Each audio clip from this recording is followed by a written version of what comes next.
오늘은 시편 136편 1절 이하의 말씀을 가지고 영원하신 하나님께 감사합시다 라는 제목으로 은혜를 나누고자 합니다. 영원하신 하나님께 감사합시다. 이 말에 조금 더 붙여보면 영원하신 사랑의 하나님께 감사합시다, 이렇게도 제목을 조금 더 길게도 생각해 볼 수 있겠습니다. 그림 간단히 보죠. 그 말 그대로 그림이네요. 한 아이가 하나님 앞에 감사하다는 표시를 전하고 있는 꽤 다정한, 마치 우리들이 하나님의 자녀처럼 천진무구한 모습으로 하나님께 감사하는 그런 그림입니다. 우리가 성경 곳곳에서 많이 만나는 낱말 중에 하나가 오늘 본문의 말씀에 자주 등장하는 감사라고 하는 낱말입니다. 우리 믿음의 삶과 연결되어져 있는 매우 중요한 낱말이기 때문에 성경, 구약 성경과 신약 성경에 곳곳에 등장하는 낱말이기도 하지요. 오늘 시편 136편은 무려 26절에 계속 이 감사란 말이 등장을 합니다. 우리는 때로는 감사를 잊어버리는 삶을 살 때가 많지요. 그래서 간헐적으로 어쩌다 하나님의 은혜가 생각나거나 어떤 일이 문득 떠오를 때 입술로 마음으로 감사를 표현하곤 할 때가 있습니다. 그러나 성경은 감사를 그렇게 하는 것이라고 우리에게 일러주지 않지요. 그 은혜로우신 하나님이다라는 표현을 생각할 때 항상 하나님은 은혜로 우리의 삶을 매일같이 평생의 삶에 적셔주는 분이기 때문에 우리의 감사도 간헐적으로 어느 순간에 하는 것이 아니고 순간순간마다 매일매일마다 우리 평생의 삶에 하나님께 드려져야 된다고 성경은 우리에게 권면합니다. 사도 바울이 에베소 교회에 보낸 편지 중에도 에베소 5장 20절에 범사에 우리 주 예수 그리스도의 이름으로 항상 아버지 하나님께 감사하라고 권면을 했습니다. 신약 성경에 이야기하지만 범사라고 그랬습니다. 항상이란 말을 썼습니다. 사도 바울의 삶 자체가 그런 감사의 삶을 살았을 뿐만 아니라 그의 권면은 고통과 어려움을 살아가는 초대교인들에게 큰 위로가 되고 도전이 되었을 것입니다. 오늘 본문의 말씀도 하나님 앞에 감사하라고 본문의 말씀이 시작됩니다. 근데 그 이유를 뭐라고 하죠? 그 인자하심이 영원함이로다. 1절 하반절은 그렇게 이유를 설명해 주고 있습니다. 하나님의 사랑이란 말을 풀어서 설명한 것이지요. 하나님의 인자하심, 그리고 그 인자하심의 영원함, 하나님의 사랑을 노래하는 오늘 시인의 또 하나의 표현입니다. 마치 후렴구처럼 매 절마다 계속 이 말이 반복이 됩니다. 그 인자하심이 영원함이로다. 그 인자하심이 영원함이로다. 그래서 우리가 하나님의 은혜를 기억할 수 있으면, 하나님의 역사를 조금이라도 우리의 심령 가운데 입술 가운데 고백할 수 있으면 우리는 감사의 생활을 당연히 해야 된다. 시인은 하나님을 노래하면서 우리에게 그것을 함께 권면하고 있습니다. 매번 감사로 찬송할 때 이유를 찾는 것이 지혜로운 것이죠. 하나님의 베푸신 인자하심 때문에. 그리고 인자하심은 잠깐 있었다가 없어지는 것이 아니라 영원한 것이기 때문에 나는 하나님께 감사합니다. 참 아름다운 시를 완성하듯 우리의 믿음이 하나님 앞에 온전히 드려지는 듯한 찬양의 말씀이 오늘 본문의 이야기입니다. 이 시편 136편은 전체가 26절이지만은 구분을 해보면 단순하게 나눠져요. 여러분 1절에서 3절까지는 감사라고 하나님이 우리를 요청하고 부르고 계신다, 이런 의미고요. 4절 이하에는 우리가 하나님 앞에 드릴 감사의 이유가 있음을 가르쳐 줍니다. 그리고 마지막 절은 감사할 것을 다시 한번 권면하는 시인의 표현입니다. 감사시죠. 또 하나님께 드리는 기도시이면서 기쁨과 즐거움으로 하나님과 더불어 있는 믿음의 삶을 보여줍니다. 이 시를 우리가 함께 하면서 하나의 기도거든요. 또 하나님 앞에 나간 우리의 마음을 그대로 표현하고 있는 것이고요. 여러분, 하나님께서 우리에게 복을 주시고 은혜로 충만케 하실 때 이 시가 다른 이의 시가 아니라 우리의 시가 되고 기도가 되고 우리의 감사로 하는 표현이 돼서 하나님의 영광 가운데 우리가 들어가게 될 줄로 믿습니다. 첫 번째 뭐라고 했냐면 감사하라고 하나님이 우리를 부르셨다는 겁니다. 우리가 하나님을 부른 것이 아니고 하나님이 우리를 부르셨어요. 택정하셨어. 근데 우리는 어떤 정체를 가지고 있습니까? 하나님께 감사를 드릴 정체를 가지고 그 부르심에 응답해서 하나님 앞에 서 있는 것입니다. 영원하신 하나님의 사랑을 노래하는, 감사하자, 그것이 우리의 모습이죠. 그런데 여기서 1절에서 3절의 내용은요, 첫째는 하나님의 선하심에 감사하라, 두 번째는 하나님의 주권 되심에 감사하라. 아주 명확하게 이 두 가지가 나옵니다. 그러니까 우리가 감사를 할 때 기억할 것이 뭐예요? 하나님은 선하신 분이라는 얘기입니다. 하나님은 선하신 분이에요. 그리고 하나님은 이 세상 모든 우주 만물을 주관하시는 하나님이시기에 그 하나님을 바라보면서 감사하라, 이런 얘기입니다. 1절 말씀이 이렇게 되어 있습니다. 여호와께 감사하라, 그는 선하시며 그 인자하심이 영원하미로다. 2절에 신들 중에 뛰어난 하나님께 감사하라, 그 인자하심이 영원하미로다. 그래서 이 9절의 핵심이 하나님은 선하시기 때문에 하나님께 감사라는 거예요. 할렐루야. 그러니까 우리가 이렇게 하나님을 함께 만날 수도 있습니다. 우리가 서로의 관계 가운데서 하나님의 선하심을 경험하기도 하고, 우리가 하나님 앞에 독대하고 스스로 서 있을 때도 그 하나님의 선하심을 경험할 수 있는 겁니다. 하나님의 성품 중에 우리가 깨달을 수 있고 접할 수 있는 하나님의 성품 중에 제일 든 것이 우리를 선대하시고 우리에게 복을 주시고자 많은 것을 예비하시는 선하신 하나님. 시인이 하나님을 노래하는 거죠. 감사하라고. 그리고 선하신 하나님을 하나님께 찬양하고 감사하라. 그런데 그 선하심이 잠깐 물방울 떨어지듯이 있는 것이 아니고 완벽하고 영원한 것이라는 거죠. 이것이 하나님께서 보여주는 우리가 경험되는 하나님의 속성입니다. 한번 따라서 합시다. 하나님의 선하심에 감사해야 합니다. 여러분, 우리 원수가 있습니다. 사람을 우리 원수 삼으면 안 되고, 사탄 마귀가 우리의 원수지요. 근데 왜 사탄 마귀가 원수입니까? 하나님과 우리 사이의 관계를 끊어놓는 역할을 하기 때문에 원수가 되는 것입니다. 근데 끊어놓는 제일 좋은 방법이 뭐냐면 하나님을 향하여 의심하게 하는 것입니다. 하나님의 선하심을 부정하게 만드는 것입니다. 이게 사탄이 하는 중에 굉장히 잘하는 일이에요. 여러분, 우리는 이 세상의 삶을 살아가면서 완벽하지 않기 때문에 때로는 어려움을 경험합니다. 구덩이에 빠지듯이 고통당해요. 그럴 때 사탄이, 마귀가 우리에게 와서 속삭이는 겁니다. 야, 하나님이 선하신, 뭐가 선해? 네가 지금 이렇게 고통당하는 거 하나님 모르실 거야. 하나님이 구원하신다고? 하나님은 저 세계에 있어서 너를 구원할 여유가 없으셔 라고 우리에게 속삭인다는 겁니다. 사탄은 우리를 방해합니다. 무엇으로 방해하죠? 선하신 하나님을 부정하도록 방해하는 겁니다. 그래서 베드로 사도가 일찍이 초대교인들에게 깨우쳐서 이야기합니다. 고난이 많은가? 박해가 많은가? 어려움이 많은가? 베드로전서 5장 8절에 뭐라고 되냐면 근신하라, 깨어라. 너희 대적마귀가 우는 사자같이 두루다니며 삼킬 자를 찾나니, 이렇게 말을 했어요. 교회가 성령의 은혜로서 많은 부흥을 경험했습니다. 초대교회가 하나님의 풍성한 은혜 가운데 사랑도 쏟아졌습니다.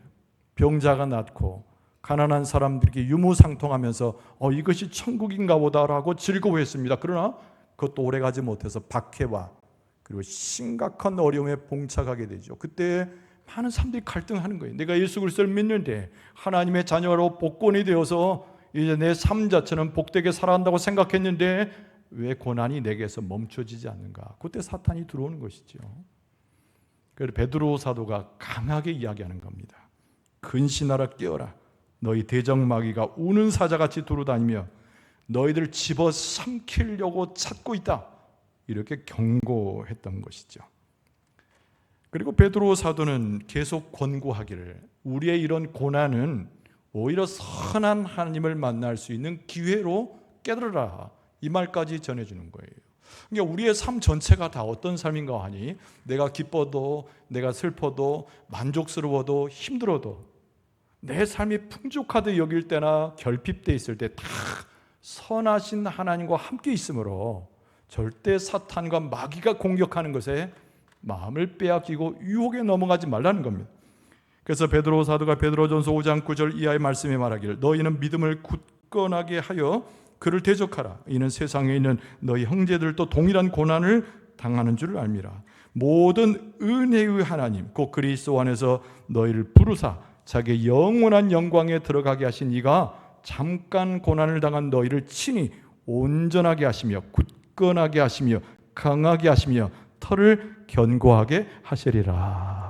그러니까 선하신 하나님은 우리의 삶에 만족을 물론 주셔요. 우리에게 기쁨이 떠나가지 않도록 붙들어 주셔요. 즐겁게 생활하도록 붙드시고 천국의 소망을 갖고 희망차게 살아가기를 하셔요. 그러나 우리의 삶에 곤고함이 찾아오고 우리 마음에 절망이 찾아오고 박해와 어려움 속에 헤맬 때조차도 사탄에게 우리가 빼앗기지 않도록 하나님께서 우리를 보호하시는데 오늘 시인은 그것을 뭐라고 말하냐면 선하신 하나님. 그러니까 우리가 하나님 앞에 감사할 수밖에 없잖아요. 내 환경이 이렇든 저렇든 내 삶 자체가 채워지든 그렇지 않든 우리는 하나님 앞에 감사할 이유를 갖는데 사탄이 나를 지배하거나 내가 삶에 떨어져서 절망 가운데 쓰러져 가는 것이 아니고 하나님의 선함 가운데 보호함받고 있으니 선한 하나님을 기억하여 하나님께 뭐하라? 감사하라. 할렐루야. 여러분 지혜자가 되고 깨닫는 자가 되고 하나님의 은총을 경험하는 자가 돼서 하나님의 선하심을 어떤 순간에도 맛보아 하나님 앞에 감사할 수 있기를 바랍니다. 여러분 사탄 권세라고 하는 거는요 가만히 생각해 보면 하나님의 권세 아래에 있어요. 우리가 이걸 기억해야 됩니다. 여러분 그것을 우리는 뭐라고 말하냐면 하나님의 주권 아래에 있다 이렇게 고백하는 것이죠. 그래서 오늘 본문의 말씀 3절에 보면은 주들 중에 뛰어난 주에 감사하라. 이 표현이 많이 등장하지 않는데 만유의 주가 되신 하나님 이 표현을 우리가 잘 알아요. 모든 세계 가운데 권력자도 보이고 힘이 있어 보이고 심지어는 우상들 보이고 귀신들의 신들이 보이지만 다 그 모든 것은 하나님의 능력에 조금도 미치지 못하는 하나님은 왕과 같은 분이요 주권자가 되시고 하나님은 위대한 분이라는 거죠. 그러니까 우리가 고난당하고 어려움 당할 때 하나님의 선함을 더 경험하기 위해서는 믿음의 고백이 필요한데 그 믿음의 고백은 다른 것이 아니라 세상에 있는 귀신조차도 세상에 있는 권세자들조차도 우리를 누르고 있는 악한 세력들조차도 다 누구 손 아래에 있다? 하나님의 손 아래에 있다는 거예요. 그래서 주들 중에 뛰어난 주께 감사하라. 이 3절의 말씀은 모든 것이 하나님의 선하기가 있기 때문에 두려워하지 말고 그것에 대해서 마음이 아파하지 말고 읊조리고 고통당하지 말고 그 선하신 하나님을 주권자 하나님으로 섬기면서 하나님 앞에 감사하라. 할렐루야. 여러분 사탄 권세의 마지막은 어떻게 될까요? 다시 얘기해서 우리의 마지막은 어떻게 될까요?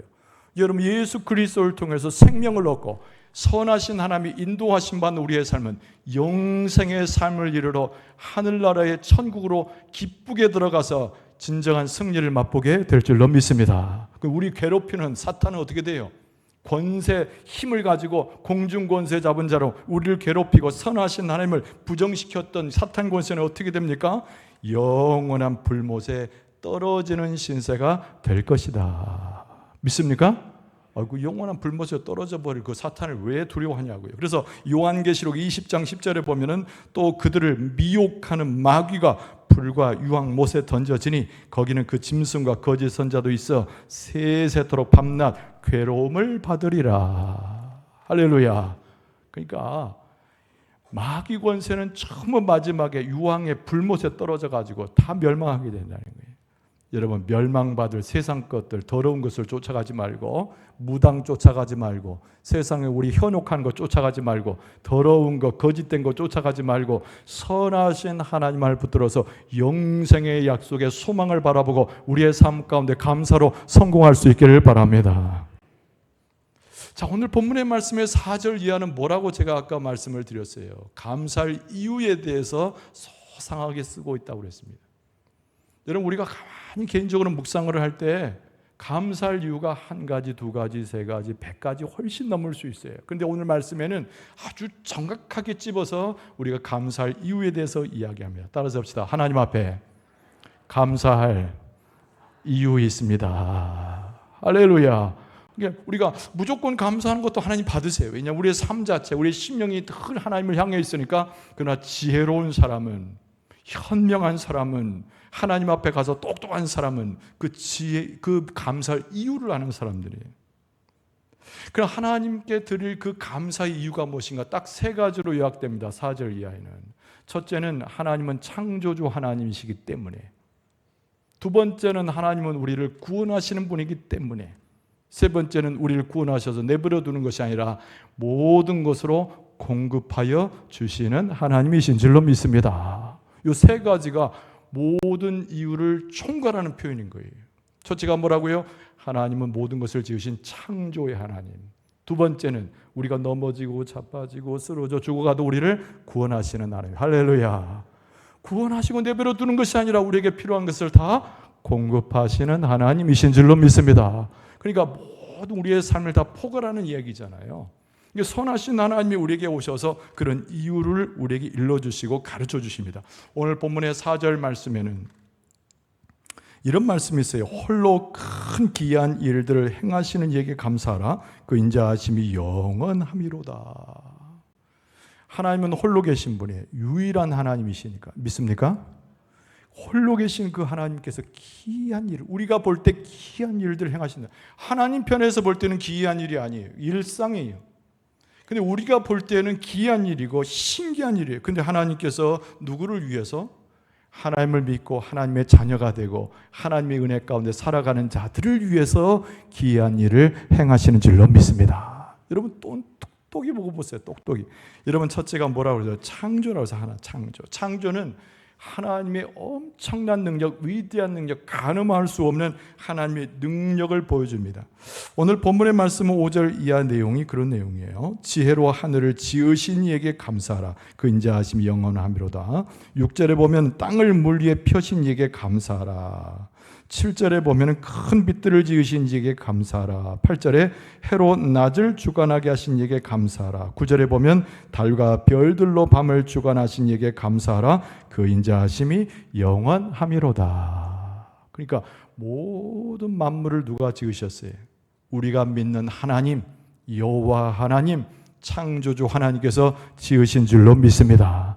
그리고 그 말씀 한마디로 지으셨다는 거예요. 우리가 건물 하나 지으려면 별스러운 재료를 다 갖다 쓰고 인력을 동원해 쓰고 수없는 돈과 물질을 동원해서 그것도 될까 말까 10년 이상 가지 못하는 건물을 짓는 게 한계이지만 하나님은 완벽한 하나님의 세계를 말씀 한마디로 만드셨으니 우리가 측량할 수 없고 헤아릴 수 없는 하나님의 위대한 능력으로 세상을 창조하신 줄로 믿습니다.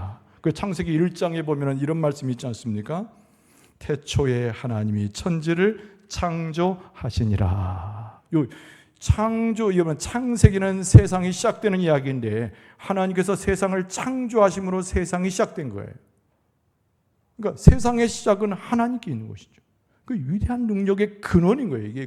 이 모든 능력의 근원이 어디냐? 사람도 아니고 사탄 권세는 더더욱 아니고 이 세상에는 권세자들에게 능력의 근원이 있는 것이 아니고 본래의 능력의 근원이 창조주 하나님 여호와 하나님께서 능력이 쏟아져 나오는 줄로 믿습니다.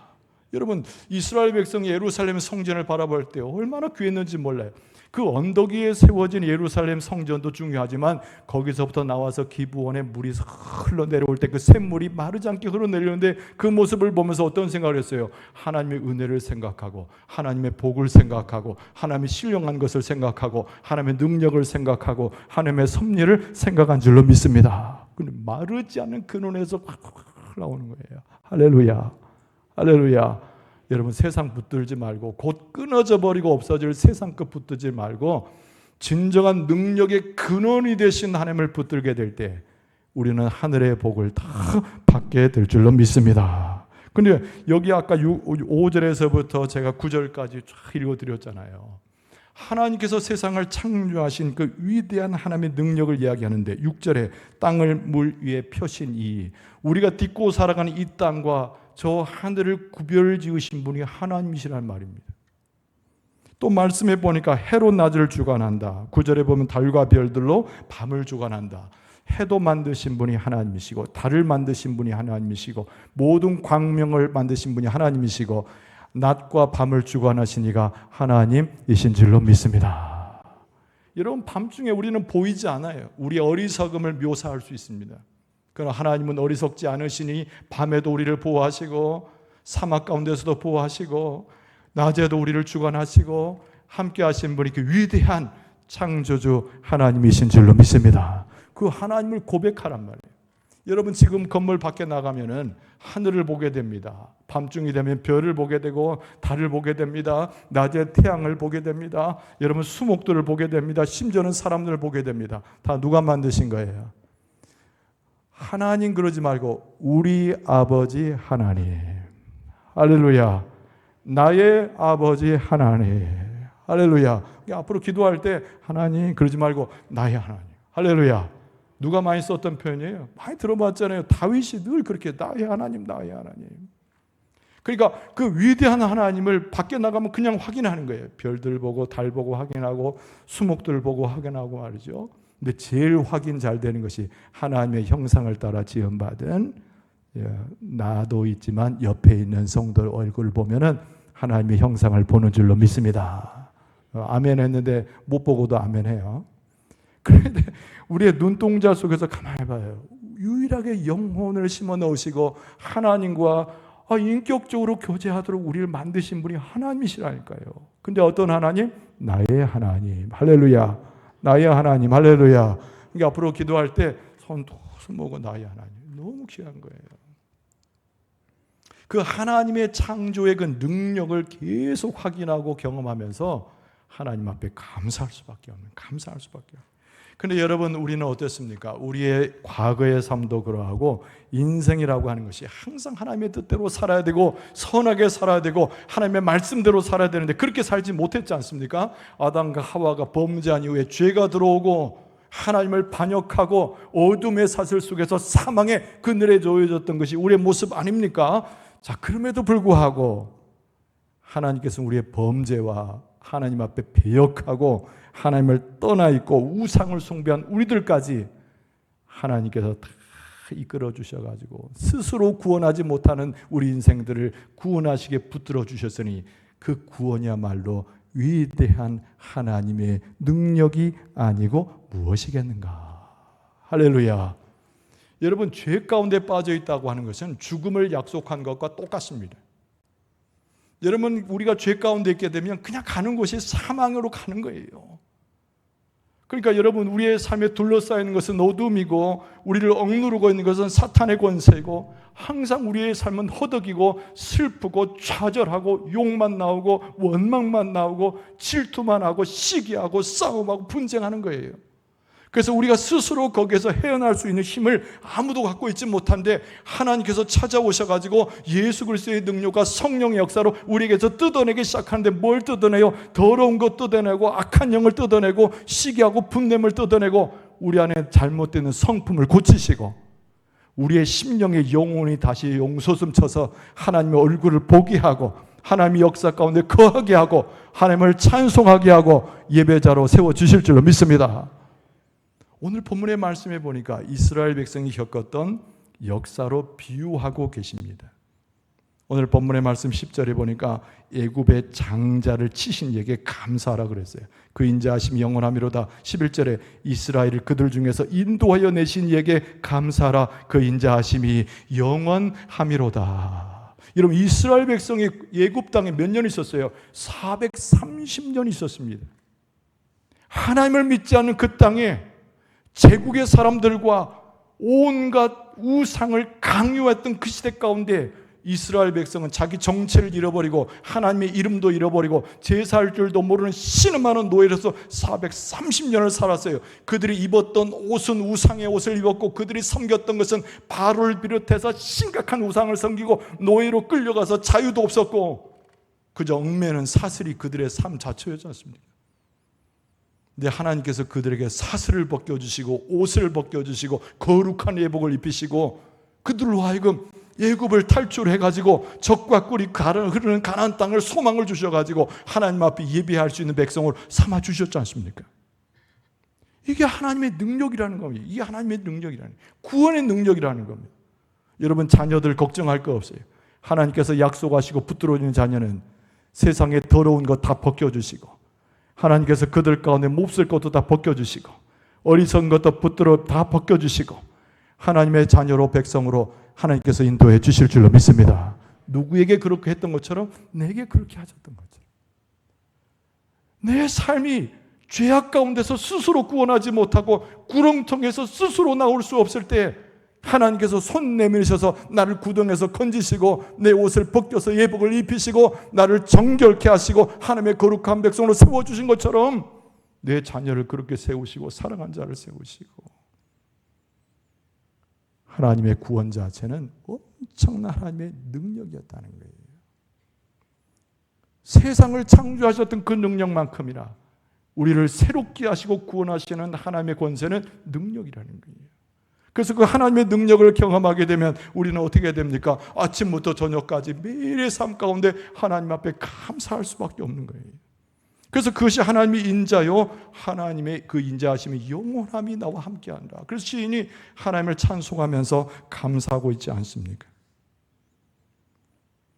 바로에게는 심판을 주었지만 우상을 강요하고 하나님의 백성을 압제했던 바로에게는 심판을 주셨지만 그러나 당신의 백성을 사랑으로 구원으로 이끌어 주셨던 하나님, 이스라엘 백성은 감사할 수밖에 없는 거죠. 그래서 뭐라고 말씀합니까? 15절에 바로와 그의 군대를 홍해에 엎드려 뜨리신 이에게 감사하라. 16절 그의 백성을 인도하여 광야를 통과하게 하신 이에게 감사하라. 그 인자하심이 영원하미로다. 여러분, 하나님께서 우리를 역시 영적인 출애굽을 시켜가지고 광야로 나갔지만 먹이시고 입히시고 가나안 땅에 들어가셔서 소망을 주시고 영생의 약속을 주심에 우리의 삶 가운데 이미 영생의 삶이 시작이 되어지고 우리가 그것을 경험하게 되고 하늘나라 가서 완전한 영생을 경험하게 될 줄로 믿습니다. 감사만 하시면 돼요. 감사만. 근데 무조건 감사하는 것도 좋지만은 이유를 알고 감사하는 거예요. 여러분, 그 영원한 하나님의 사랑을 깨닫기 위해서 우리가 해야 될 것이 무엇인가? 오늘 본문의 말씀은 그것도 우리에게 가르쳐주고 있어요. 여러분, 어떻게 하면 자기 자신을 낮춰야 돼요. 내가 하나님을 떠났을 때 어떻게 됐었는지, 내가 하나님 앞에 감사하지 못했던 과거의 삶이 이랬는데 나는 낮고 비천한 자였습니다. 여러분, 이걸 기억하는 것이요, 과거를 기억하는 잔혹한 이야기가 아닙니다. 현재 하나님의 은혜를 경험하기 위해서 과거에 비참했던 나의 삶, 내가 하나님을 떠났던 과거를 기억하는 것은 아주 현명한 거예요. 그래서 나를 자꾸 낮춰지고 겸손하게 되고 하나님 앞에 감사할 수 있는 영적인 존재로 주 앞에 서게 될 때 우리는 그 하나님의 은혜와 사랑을 계속 영원토록 고백하고 경험할 수 있는 겁니다. 그래서 오늘 본문의 말씀 가운데 23절에 보면 우리를 비천한 가운데서도 기억해 주신 이에게 감사하라. 그 인자하심이 영원하미로다. 뭐 그렇게 옛날에 자랑할 것이 있고 우리가 하나님 앞에 뭘 드렸다라고 그렇게 이야기하냔 말이에요. 우리의 과거의 삶은 어제까지도 오늘 아침까지도 비참한 인간의 모습에 불과했는데 오늘 예배자로 와 있고 내일은 소망을 갖고 하나님 앞에 기뻐할 수 있으니 얼마나 감사의 조건인가 말이에요. 나 자신을 높이지 말고 나 자신을 자랑하지 말고 내 자신을 내세우지 말고 비천한 나의 모습을 오히려 고백하는 것에서 하나님께 감사하게 되고 하나님의 은혜를 입을 수 있는 길이 열려지는 거예요. 할렐루야, 할렐루야. 내가 보기에는 여러분 다 훌륭하세요. 제가 보기에는 전부 미인이고 여러분의 삶은 완벽하게, 저보다 못난 사람이 한 명도 없어요. 제가 보기에는. 그러나 여러분들은 저 앞에서는 그럴지 말아도 하나님 앞에 가서는 교만하면 안 돼. 하나님, 최 목사는 나를 좋게 볼지 몰라도 하나님, 나는 비천한 사람입니다. 할렐루야. 이게 실제로 고백이 될 때 어떻게 느껴져요? 눈물도 나고 은혜도 느껴지고 감사가 저절로 나는 거예요. 사람이 나를 인정하는 것은 아무 의미 없지만, 칭찬하는 그 의미 없지만, 내가 그렇게 비천 속에 있었음에도 불구하고 하나님 나를 건져주시고 내 이름을 귀하게 여기셔서 날 구원하시는 그 능력이 있어서 하나님 진실로 감사하옵나이다. 그런 거죠. 이 시인이 그런 거예요. 큰 낮아지는 겸손 가운데서 하나님의 은혜와 그 영원한 사랑을 경험할 수 있다. 그래서 에베소 2장 3절에 보면은 사도 바울도 비슷한 고백을 했습니다. 전에는 우리도 다 그 가운데서 우리 육체 욕심을 따라 지내며 육체와 마음에 원하는 것을 하여 다른 이와들 같이 본질상 진노의 자녀이었다. 이렇게 말하는 거죠. 그러니까 사도 바울이 스스로 사도행전에 여러 번 간증하지 않았습니까? 난 죄인 중에 괴수예요. 나는 곤고한 사람이에요. 이 사망의 몸에서 누가 나를 건져내겠느냐? 완벽했던 바울이었거든요. 사실은 하나님을 잘 믿고 사내들이온 공예의 회원이었고 가말리엘의 문화생으로 하나님의 말씀이 성경에 정통한 사람이었어요. 그럼에도 불구하고 교회를 잡멸하는 자기 모습 속에서 뼈저리게 깨닫는 거죠. 자기가 얼마나 죄인인가를. 사도 바울이 은혜를 입을 수 있었던 것은 하나님께서 그 어려운 교만 가운데서 자기의 겸손함을 배워 주 앞에 나올 수 있었기 때문에 하나님의 은혜를 깨닫고 사도가 된 것입니다. 여러분, 우리는 과거는 자랑할 것 없지만 현재 모습도 하나님께 드러낼 것 없지만 오히려 그 비참함과 연약함과 죄인 됐음을 고백할 때 하나님의 엄청난 사랑과 은혜와 인자하심이 우리에게 임해서 우리의 마음 가운데 감사가 용솟음쳐 오르게 될 줄로 믿습니다. 그래서 오늘 본문의 말씀 가운데는 시인이 무려 26절을 통해서 계속 후렴구에 인자하심 계속 말씀하고 고백하다가 한 번 더 마지막 외침이 26절입니다. 하늘의 하나님께 감사하라. 그 인자하심이 영원함이로다. 그 땅에 있는 그 무엇이 아니고 하늘에 있는 우리 완벽한 하나님이죠. 그래서 특별히 어려운 시련과 고통당할 때 하늘을 바라보며 그 하늘에 계신 하나님을 기억하라는 것이죠. 그 시인은 항상 마음의 눈을 어디에 둬요? 하늘에 있는 하나님께 두는 겁니다. 이 세상에 소망을 두는 자가 아니라 하늘에 있는 하나님께 두고 감사를 드리게 되었다.